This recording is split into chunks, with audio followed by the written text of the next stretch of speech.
Tightrope is an erotic thriller movie that was released on August 17th, 1984. I am now reviewing another Clint Eastwood movie, but this time it's one of his classic movies. So I recently watched this movie for the first time and I really liked it. So this video will explain why. The story follows a cop named Wes Block, who is tasked with trying to find a serial killer / rapist in New Orleans. He's a divorced man with 2 kids and a ton of dogs. And he also runs into a woman who has a rape center to help victims of crimes like that. Overall, the story is really fucking good. First of all, Block is a damn good character. He's a good father who wants to be part of his daughter's lives, even when his ex-wife is marrying someone else. Amanda Block, who is one of his daughters, clearly loves him more than his mother. But Wes also tries to go after the serial killer / rapist, using all the evidence he can get. This movie is very dialogue heavy, but the dialogue is very well written. It should be in a dialogue heavy movie. It is also coherent. You can clearly understand what the characters are saying. These are fucking basic common sense. The reason I'm pointing out the obvious is because, unfortunately, there are quite a bit of movies that fuck this aspect up. Whether it is the dialogue being incoherent, mumbling, like in the case of The Revenant, or being so fucking unnaturally soap opera-esque, like Star Wars Attack of the Clones. I mean, say what you want about that movie, but I would stop well short of calling the dialogue in that movie good. Tightrope is also almost documentary-like in its approach. There are a lot of scenes of Wes going through the actual procedure, looking for evidence, and talking to people. And the music is pretty minimal. I thought that aspect was fascinating. If you want something that is a little more low-key, I think this movie can scratch that itch. But another fascinating aspect about this movie is that you find most of the people that the serial killer / rapists are going after are prostitutes. But here's the thing, the movie never seeks to blame them for what happened to them. Wes actually has sex with a few of them. One of them gives him a blowjob. Then he has sex with 2 others later on. Well, he is divorced, so he can do it now. Which, let's be real, only having sex with one woman for the rest of your life is just not natural. Even in the animal kingdom, it's not natural. I do like how Wes tries to explain what a hard-on is to his daughter without actually referring to a cock. Because he knows that she's way too young to know what it actually is. The woman who runs the Rapes Crisis Center, Beryl, is actually not that bad of a character. She clearly devotes time to giving people advice on what to do against a rapist. She teaches them some really good self-defense techniques.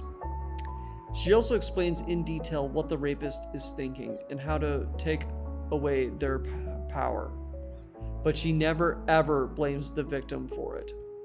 That is fucking perfect, and more people need to do that.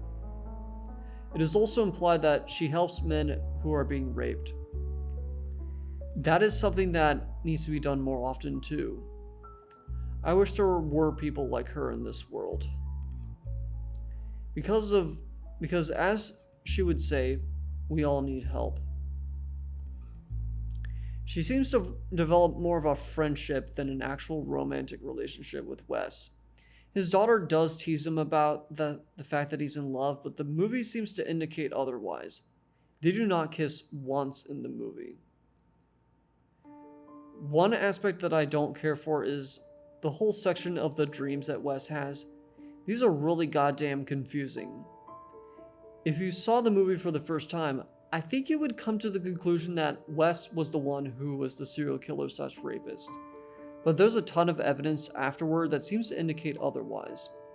I think the implication is that Wes feels guilty about not being able to save these women or protect Beryl or his daughter. But I don't know, that is a fucking weird way to show that. So, who is the actual serial killer / rapist? Well, if you really want to see this movie to find out yourself, then skip to the timestamp in the description. Because who it is something that makes this movie even more brilliant. So, for those of you who are still here, the serial killer / rapist turns out to be a corrupt cop. Suddenly, this movie makes way too much sense. You could probably interpret this movie as advocating against the criminalization of prostitution. In that regard, it is really fucking brilliant.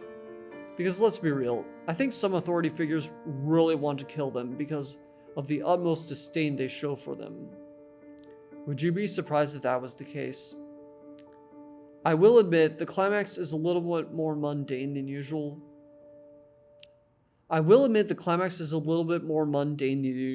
But it has some neat imagery of Wes chasing the serial killer / rapist into a cemetery and a train yard at night. I mean, it is confusing how the guy gets taken out, but it is revealed that he got torn to fucking pieces by being run over by a train, and only parts of his limbs with blood spilling are what's left of him. Honestly, that demise was well deserved. The production values are very well done. The cinematography is pretty good, which makes this climax so good. The editing is decent, although it usually cuts out the super violent moments, which means that almost all the violence is off screen. The sound and sets are pretty good. The music, while not frequent, is good when it does come up.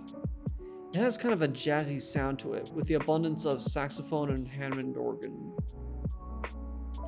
But there's also a sound cue when something really intense is about to happen, which is a pretty brilliant use of tension. Overall, Tightrope is one of the few Clint Eastwood movies of the 1980s that I would recommend watching. It has a very good story that is not only mature and has some depth, but it is pretty intense, albeit in kind of a low-key way. It also has pretty good production values. I actually enjoyed this one quite a bit. I give Tightrope 4 out of 5 stars with the title of awesome. Anyway, I'm Spike Robot. If you like this video, you can subscribe to my channel and feel free to support me on Patreon and follow me on Instagram. If you support me on Patreon, you can get exclusive updates on my next video. And if you follow me on Instagram, you can see all the pictures I took on Venice, Italy, so go check those out if you really want. Take it easy on the Freedom Jingos.